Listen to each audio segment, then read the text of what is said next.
Bem-vindos ao Observatório da Imprensa, agora em horário nobre. Esqueça a novela. É isto que você precisa saber antes dos telejornais desta noite.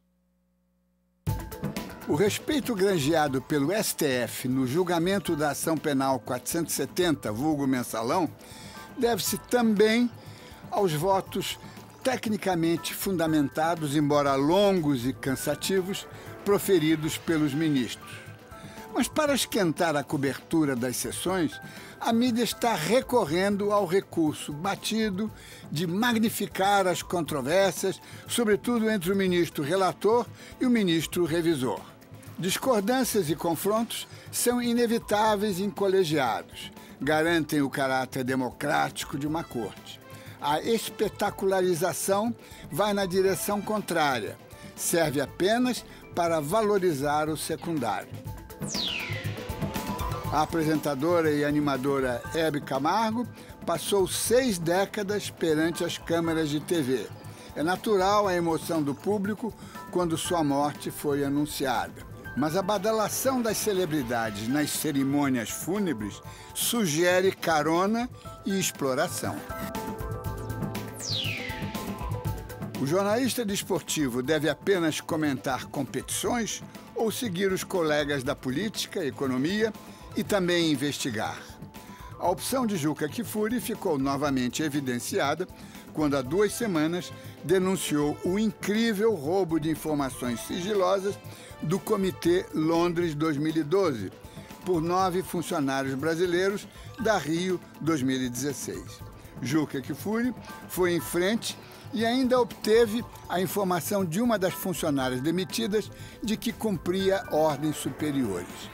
O escândalo acontece às vésperas de mais uma reeleição do presidente do COB, Carlos Arthur Nussmann, em 5 de outubro, quando chegará a 21 anos no poder do esporte olímpico brasileiro. Cada avanço nas tecnologias da informação é sempre acompanhado por um esforço para controlar sua difusão. Assim foi no século XV, depois da adoção das impressoras desenvolvidas por Gutenberg, no século XVII, quando se instituíram os periódicos, e no século XX, quando o cinema e o rádio tornaram-se veículos de massa. A internet instantânea, interativa e globalizada não poderia escapar da dinâmica da retaliação. E as dimensões espetaculares das redes sociais as convertem em alvos preferenciais do autoritarismo. O Google virou manchete há poucas semanas, quando multidões de muçulmanos indignados consideraram blasfêmia um clipe canhestro postado no YouTube e exigiram que fosse retirado. Nos Estados Unidos e no mundo democrático foi mantido, porque a liberdade de expressão é cláusula pétrea das constituições. Em diversos países islâmicos da Ásia, no entanto, onde a liberdade não é fundamental, o Google encarregou-se de retirar o clipe. Novamente alçado às manchetes, há uma semana o diretor do Google do Brasil foi intimado judicialmente a retirar um vídeo considerado difamatório contra um candidato a prefeito no Mato Grosso do Sul, sob a alegação de que é corresponsável pelo conteúdo que veicula. O problema tende a agravar-se enquanto o Congresso não aprovar o Marco Civil da Internet, que tramita na Câmara Federal há 3 anos e aguarda votação há 3 meses. O problema se complica, porque no Brasil, quando se fala em regulação, tiram-se do armário os fantasmas da censura. Os Estados Unidos, como sempre, logo estabeleceram as regras do jogo. O texto brasileiro, apontado como um dos mais avançados, está na gaveta. Enquanto não sair, as pendências serão decididas pelos juízes. E, como sabemos, cada cabeça, uma sentença. Estão conosco esta noite, em São Paulo, o jornalista e professor Caio Túlio Costa, o criador do UOL, o mais antigo, maior provedor brasileiro de internet, e em Brasília, Virgílio Almeida, coordenador do Comitê Gestor da Internet, o órgão que supervisionou a instalação da rede mundial no Brasil.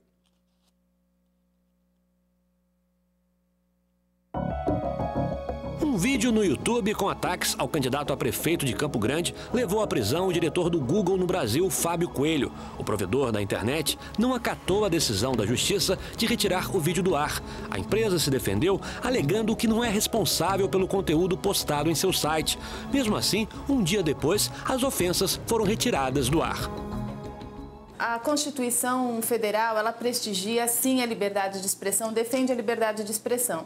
Só que, no mesmo passo, ela também impõe limites para o exercício da liberdade de expressão. Ofender a honra, a privacidade de alguém, você pode vir a ser responsabilizado por isso, tanto na esfera civil quanto criminal. Então, você tem que usar hoje o bom senso. Você não pode se exceder na sua manifestação. Você pode livremente manifestar seu pensamento, sua opinião. No entanto, os excessos poderão ser punidos, sim. A polêmica colocou o Marco Civil da Internet no centro das atenções. A proposta que estabelece regras para o uso da rede está no Congresso. O ponto-chave é o artigo que determina a neutralidade na web. O princípio da neutralidade da rede garante que todo dado que trafegue pela internet seja tratado de forma igualitária, isonômica pelos provedores. Ou seja, se a neutralidade estiver garantida, o provedor passa a ficar proibido de selecionar aquilo que a gente quer ler, aquilo que a gente deve ler, aquilo que a gente quer acessar, ou seja, sem fazer uma discriminação entre os conteúdos que a gente quer acessar. O projeto, que deve ser aprovado ainda este ano, já foi elogiado pela ONU e por outros países. Mas enquanto não é votado, as questões legais serão resolvidas pelo Judiciário.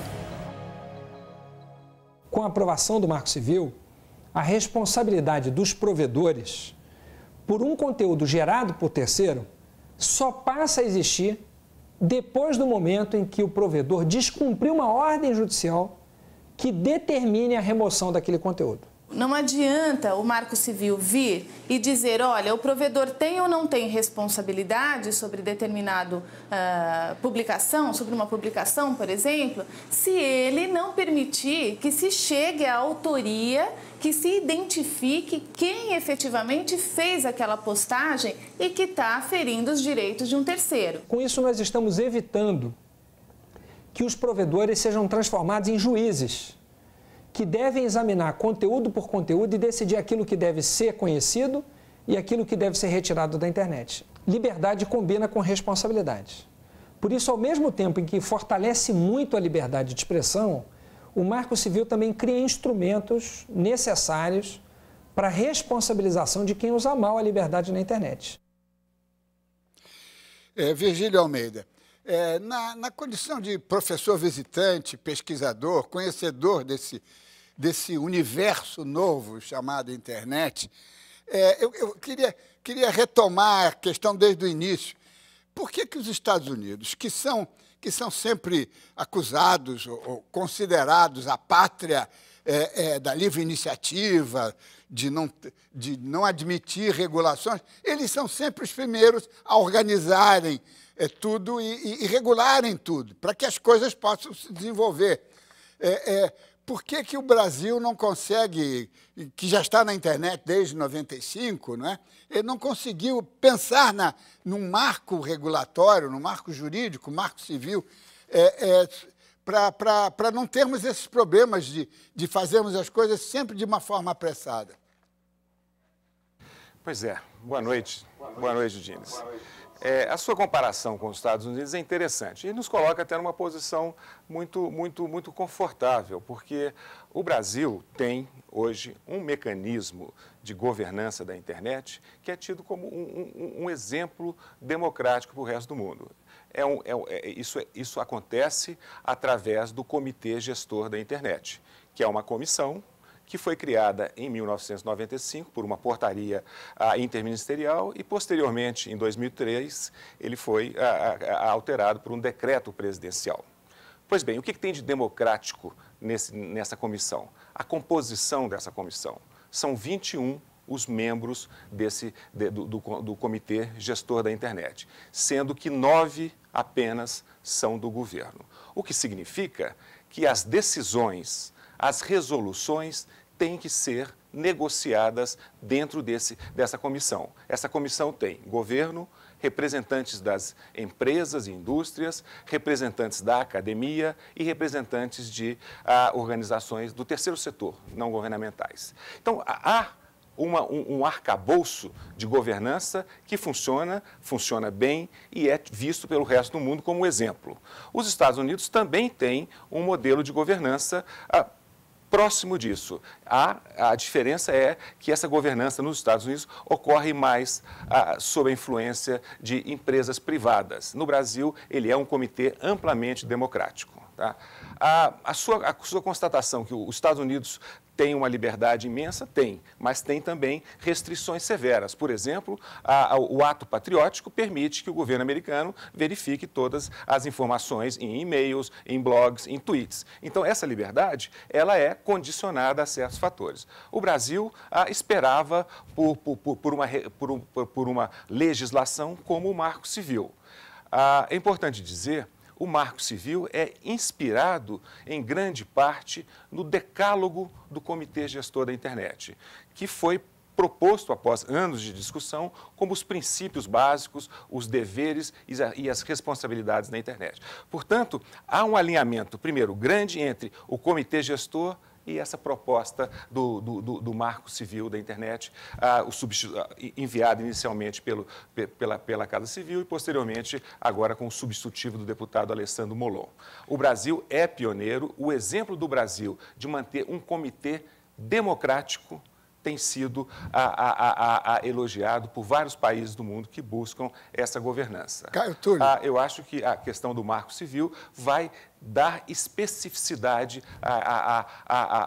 aos usuários, ao Poder Judiciário, para analisar essas questões da difusão de informação, da participação da população na internet ou na rede mundial.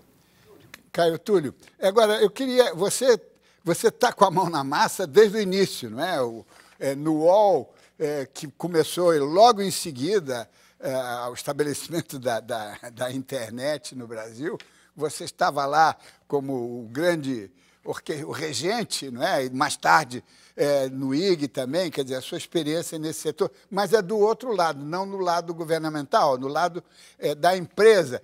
Eu queria que você examinasse a mesma questão do outro lado, com esse ponto de vista do profissional e do empresário também que você foi. Tá. Eu acho o seguinte, Diniz, o juiz não agiu em desconformidade com o que está no Marco Civil. Ao contrário. E parece que eu estou indo na contramão, mas eu não estou, porque eu sou talvez um dos tão grandes defensores da liberdade de imprensa quanto você e as pessoas que defendem a liberdade de imprensa. E desde o UOL e no IG, em todos os locais em que eu estive, em que tivemos algum problema desse tipo, a determinação empresarial siga o que manda a justiça. Certo? Por mais esdrúxulo que você ache a decisão de um juiz, você tem que cumpri-la. Portanto, do ponto de vista empresarial, tem um erro do Google. Um erro, uma arrogância, uma maneira de tratar, porque é o Brasil, ou porque eu não sei o que é, mas ele tinha que ter suspendido o vídeo imediatamente quando recebeu a decisão judicial. Ele não está impedido de colocar os produtos de internet. Ninguém está impedido de levantar um vídeo no YouTube. Mas uma vez que aquilo é analisado pela justiça, existe uma decisão em caráter liminar, como foi essa, porque se refere a uma decisão de Tribunal Regional Eleitoral, a ordem era tire o vídeo. Então o Google tinha que respeitar a ordem. O Google enfrentou uma decisão judicial brasileira. E o juiz foi de tanto bom senso que mandou soltar o presidente do Google assim que ele foi lá depor e se apresentou. E estava instaurado o processo. Portanto, o juiz não agiu em desconformidade com o Marco Civil, que de fato é um grande avanço. E o Marco Civil prevê exatamente aquilo que o deputado Molon falou lá no início do seu programa. Quer dizer, após uma decisão judicial, é que o provedor vai ter que agir. Antes disso, ele não é um censor, não é ele que vai decidir se isso vale, se isso não vale, se isso deve ser publicado ou não numa plataforma aberta, como é a plataforma do YouTube, como é uma plataforma de chat, como é uma plataforma de vídeos onde você coloca as coisas que você quer escrever, ou que fotografou, ou os vídeos que você fez. Evidentemente que, neste ponto, o Marco Civil é fantástico. Agora, aquilo foi analisado pela Justiça. E o juiz, por pior que seja, decidiu que tem que ser tirado. A decisão empresarial é: cumpra-se o que o juiz mandou. Isso foi feito todo o tempo que eu estive no UOL, todo o tempo que eu estive no IG. Muitas vezes, a polícia ligava e mandava tirar. Nós dizíamos: não, isso nós não fazemos. Nós fazemos, se você for falar com o juiz, se o juiz der uma ordem, nós vamos acatar a decisão judicial. Agora, não é porque uma autoridade qualquer decidiu que tal coisa não pode aparecer na internet que o provedor vai tirar, porque ele não tem essa responsabilidade quando se fala de uma plataforma aberta, quando se trata de uma plataforma aberta, que é o caso específico do Google. Caio Túlio. Eu acho bom não elevarmos o Google à condição de paladino da liberdade de informação, porque ele também não é. Ele enfrentou a censura chinesa, censurou e deixou-se censurar em tudo que foi preciso, enquanto ele tentava ganhar o mercado na Caio China. Túlio. A hora que ele viu que não dava para ganhar o mercado na China, ele disse que defendia a liberdade de expressão. Então, eu acho que vamos colocar as coisas nos seus devidos lugares. Vamos fazer um rápido intervalo e voltamos já.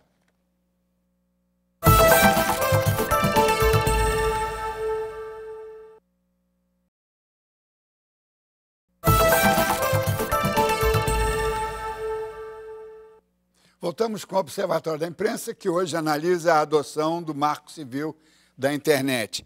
Virgílio Almeida, o que daqui para frente, para evitar esses sobressaltos, esses estresses, episódios, o que nós temos que fazer para que esse Marco Civil rapidamente entre em votação, ou temos que nos conformar com essa, digamos, com o calendário parlamentar brasileiro, que todo mundo tem tempo e as coisas e a realidade não tem tempo, né?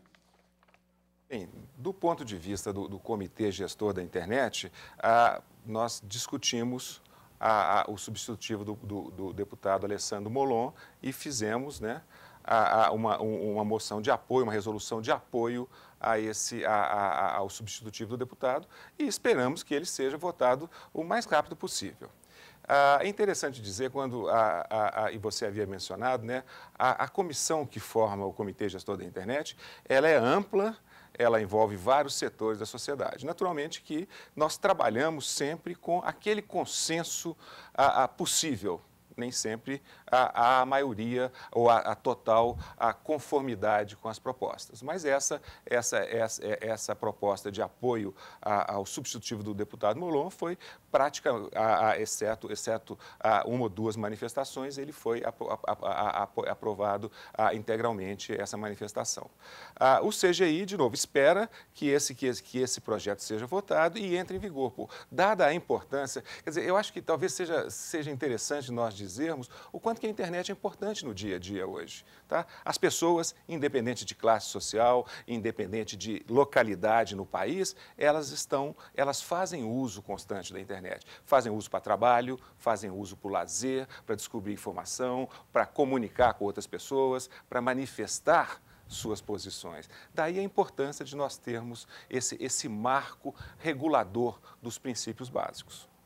Caio Túlio, eu acho que essa sua ponderação é muito interessante quando você dá uma enquadrada no Google, não é? Ele não é o paladino da liberdade de imprensa e, nesse caso, ele não se comportou devidamente e tudo. Agora, por que a imprensa brasileira, a mídia brasileira, percebendo a gravidade dessa situação, ela não pressiona, digamos, não apenas o Google, mas não pressiona os parlamentares para que rapidamente regularizem essa situação, para que a gente institucionalize esse setor que, apesar da eficiência e do bom senso do comitê gestor, mas ele precisa desse marco civil. Agora, é preciso a mídia entrar forte, né, e chamar a atenção, porque senão as coisas não andam.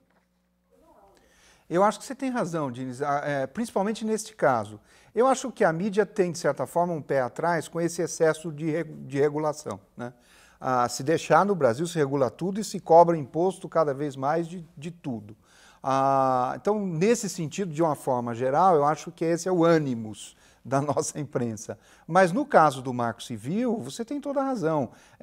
A imprensa, principalmente os jornais de qualidade, a televisão, deviam ter empurrado um pouco mais e deviam empurrar bastante mais a tramitação da aprovação desse substitutivo, inclusive. Porque eu acho que poucas vezes no Brasil se fez uma lei, como é a do Marco Civil na internet, de forma tão aberta e tão democrática quanto foi feita essa. Através de consulta pública, teve o pessoal da GV que ajudou muito na construção da lei no Rio de Janeiro, o pessoal daqui de São Paulo participou, o pessoal do comitê gestor, quem quisesse dar palpite, olhar, fosse empresário, fosse internauta, blogueiro, pôde dar seu palpite. Portanto, eu acho que ela foi feita de forma coletiva, compartilhada, e hoje nós temos ali algumas discrepâncias ou discordâncias, mas nós temos uma lei que eu acho que é bastante respeitável, tanto do ponto de vista do internauta, da liberdade de imprensa, quanto em relação aos provedores e que os coloca com a devida responsabilidade em relação àquilo que é público, né? É aquela questão da carta, quer dizer, o Correio é culpado se uma carta leva uma ameaça de morte, o Correio é culpado se uma carta leva uma bomba, muitas vezes impossível de ser vista. Não, quer dizer, então você não pode culpar o mensageiro que permite que aquela mensagem seja passada. E isso libera os grandes repositórios dos dados, como o YouTube, como os sites que abrigam sites, né? Dessa responsabilidade. Mas uma vez tomada a decisão, e o Marco nesse ponto ele é bastante feliz, tomada uma decisão judicial, você tem que cumprir. Mas em relação à tua pergunta, eu acho que merece sim um empurrão grande a aprovação do Marco Civil da maneira como ele está e da maneira como ele foi emendado. Virgílio Almeida, como a internet é aberta, não é? E ela funciona, ela interativa, não é? Também não precisaria haver um processo de conscientização do usuário, porque o usuário também é produtor de conteúdo, e às vezes o conteúdo de um usuário é tão explosivo quanto um clipe anti-islâmico, não é? Quer dizer, não valeria a pena criar também essa consciência cívica, não é? De que a internet ela precisa ter um grau de responsabilidade dos dois lados, não é? Pois é, eu acho que o seu ponto é correto. Nós temos que pensar que o usuário coloca um conteúdo que, de repente, pode ser visto por milhares, talvez milhões de pessoas no Brasil e em outros países, né? O Marco Civil ajuda a forçar essa responsabilidade, porque ele vai ser responsabilizado caso a Justiça venha a achar que aquele conteúdo tem algum sentido que fere a legislação. Então, o Marco Civil iria nessa direção. Agora, nós temos, né, e isso tem sido uma das ações do Comitê Gestor, procurar criar campanhas de conscientização, não só para a população, mas também para outros órgãos especializados. Por exemplo, o que é a internet? Como que ela funciona? Quais são as implicações dela? É possível controlar a internet? Alguns países tentam isso.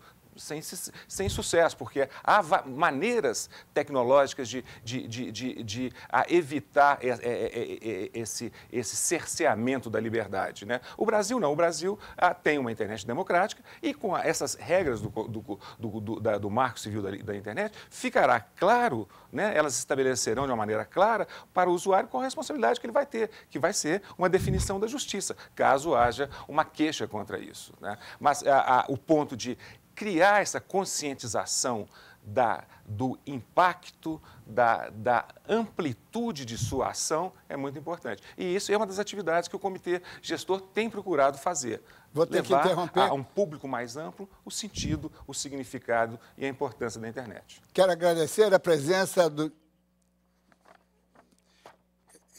Caio Túlio, você tem aqui um minuto para uma palavrinha final do que pode ser feito a partir justamente da iniciativa privada ou dos usuários, para que esse grande fla-flu que pode levar a tragédia possa ser contornado. Eu acho, Diniz, que em um minuto a iniciativa privada tem que entender que a internet é algo muito complexo e muito diferente da forma de comunicação que a gente vinha fazendo. Ela sempre foi unilateral, agora ela é multilateral. Cada um virou um emissor, cada um virou alguém com poder de mídia. E isso torna as coisas muito mais complexas. Portanto, o nosso mundo vai ficar muito mais difícil daqui para frente. Tanto nosso, jornalistas, como nosso, de pessoas que consomem a mídia.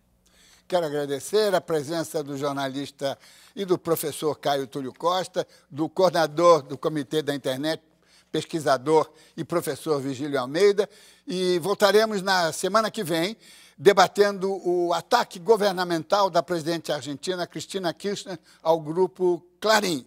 E lembre-se, assistindo ao Observatório da Imprensa pela TV, pelo rádio ou pela internet, você nunca mais vai ler jornal do mesmo jeito. Boa noite.